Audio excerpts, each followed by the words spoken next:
Oke, kali ini kita akan bedah sebuah topik yang super krusial. Gimana sejarah itu bisa sengaja dihapus tepat di depan mata kita. Yuk, kita mulai.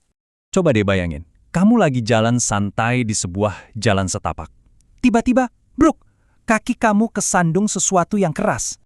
Kamu pun penasaran, terus nunduk buat ngeliat dan ternyata itu bukan batu. Yang kamu lihat adalah sesosok mayat. Ada 3 luka tembak di dadanya. Dan anehnya, di sebelahnya ada sejumlah uang yang sengaja ditinggalin. Katanya sih cukup buat biaya penguburannya. Ini bukan adegan film horor ya, ini beneran terjadi. Ini adalah gambaran dari Petrus, alias penembakan misterius. Di tahun 80-an, ribuan korban kayak gini tuh ditemukan di seluruh penjuru Indonesia. Ini semacam kampanye yang dilakuin sama aparat terhadap orang-orang yang dituduh preman, yang akhirnya, ya jelas ditetapkan sebagai pelanggaran HAM berat.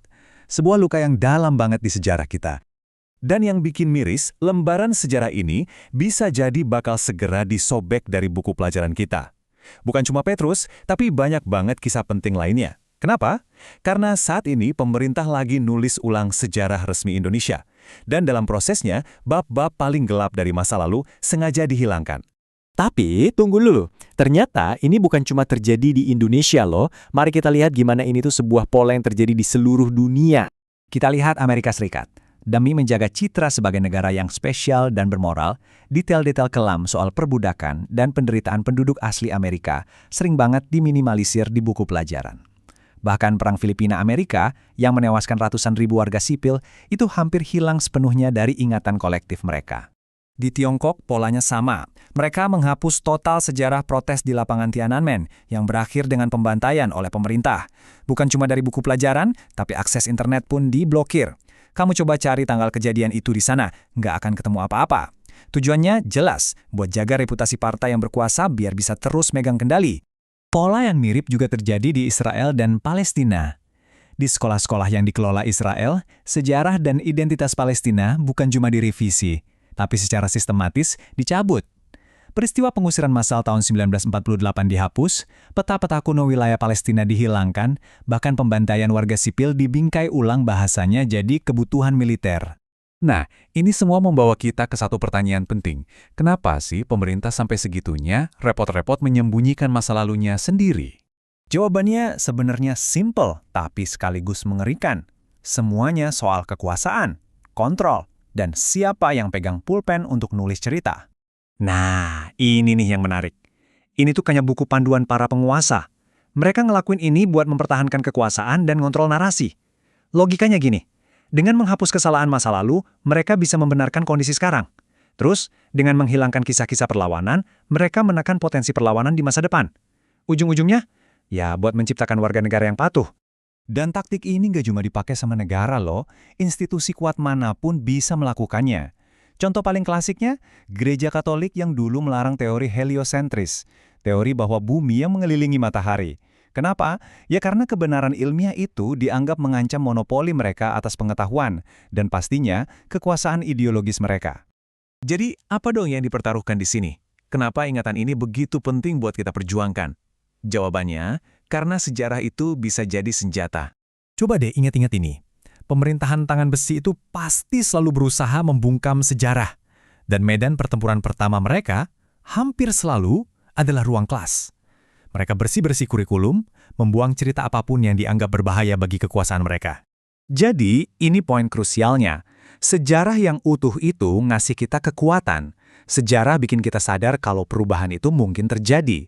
Sejarah juga ngebangun empati. Dengan belajar soal penderitaan kelompok lain di masa lalu, kita jadi lebih waspada sama penindasan hari ini.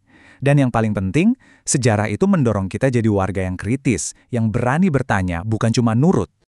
Oke, sekarang kita balik lagi ke Indonesia. Mari kita lihat lebih spesifik, kenangan apa aja sih yang sekarang ada di tepi jurang penghapusan ini? Pertama, ada kisah Kongres Perempuan pertama. Ini adalah momen lahirnya perjuangan terorganisir melawan kawin paksa dan memperjuangkan pendidikan buat perempuan. Peristiwa inilah cikal bakal kita merayakan Hari Ibu. Kalau sejarah ini dihapus, Hari Ibu ya jadi sekedar perayaan tanpa makna perjuangan. Selanjutnya, ada pemberontakan Pereri Permesta. Ini adalah gerakan perlawanan besar di Sumatera dan Sulawesi, gara-gara ketimpangan pembangunan antara pusat dan daerah. Pemerintah pusat meresponsnya dengan operasi militer besar-besaran yang makan puluhan ribu korban jiwa. Tanpa tahu sejarah ini, kita nggak akan pernah benar-benar paham akar dari masalah ketimpangan daerah di Indonesia. Lalu, salah satu yang paling kelam, pembantaian massal 1965, yang membunuh sampai 1 juta orang yang dituduh komunis. Padahal banyak dari mereka itu cuma warga sipil biasa, petani, seniman, guru. Kisah ini aja udah lama banget ditutup-tutupi. Dan sekarang, ada resiko dihapus total. Bahkan sejarah yang relatif baru pun terancam loh. Cerita-cerita dari tahun 98, mulai dari penghilangan paksa para aktivis, penembakan mahasiswa pasca demonstrasi, sampai kerusuhan yang menimpa etnis Tionghoa. Semua ini kan bagian dari kelahiran demokrasi kita yang penuh darah. Masa mau dihilangkan juga? Konsekuensinya udah jelas banget. Kalau semua ini dihapus, ingatan kolektif kita bakal putus. Kita nggak bisa benar-benar kenal Indonesia kalau kita nggak kenal luka-lukanya. Dan tanpa pemahaman itu, gimana caranya kita bisa bikin keputusan yang bijak buat masa depan? Jadi, kalau para sejarawan udah mulai dibatasi, kalau arsip-arsip penting mulai disembunyikan, itu tandanya alarm bahaya udah nyala. Pertanyaannya sekarang, kita mau ngapain? Jawabannya cuma satu kata, lawan. Tapi ngelawannya gimana? Lawan pakai rasa penasaran kita. Yuk cari dan baca cerita-cerita yang sengaja disembunyiin.